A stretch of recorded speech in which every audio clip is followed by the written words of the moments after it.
Hello, it's Sheila Walsh here from SheilaWalsh.com, and we are on the fourth agreement. If you haven't listened to the first three, pop into the YouTube clips below. I'm just going to this is the book. I'm just going to remind you of the first three agreements because I don't know them in order. So the first agreement is be impeccable with your word. So that's a YouTube clip there for you. The next one is don't take anything personally. And then the third one is don't make assumptions. And the one we're doing now is always do your best. So what's really powerful about this is that if you're a perfectionist or you're a high achiever or an overachiever, you will have a very high standard of what you consider your best to be. Even if you're not any of those things, it's likely that you have a rigid idea of what your best should be, and that doesn't always engage with what's available emotionally, mentally, or energetically for you. What I mean by that is if you take a marathon runner who's had 12 hours sleep and they run the marathon, their best in those circumstances will be different to if they only had 2 hours sleep and then they went to run the marathon.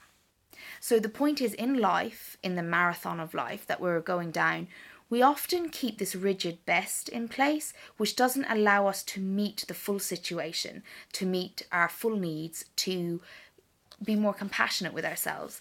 So this agreement is really beautiful because it allows you to meet a standard that you set for yourself while still being very compassionate and loving towards yourself, which is what a lot of people miss when they're trying to do their best. They don't hold that middle ground, that balance.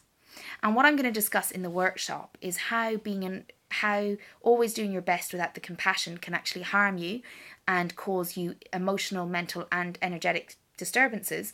But also I'm going to discuss how bringing the compassion into always doing your best and still having that high standard for yourself can actually help you improve your life and move forward.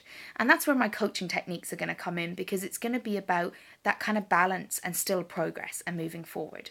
Now, the workshop is on in Cork City, April 11th, and there's a link below. If you're watching these set of videos after the workshop, click through the link below anyway, and you can read some things that I've written about the 4 agreements and some work I've done on them.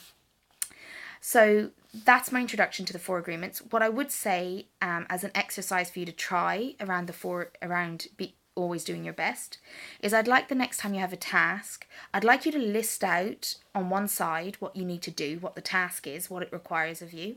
And then on the other side of the piece of paper, I want you to list out what resources and supports you have in place, what stressors you have in place, and allow them to help you redefine your best in this particular situation, and see how that feels, how you approach the task. Is it different? How it feels?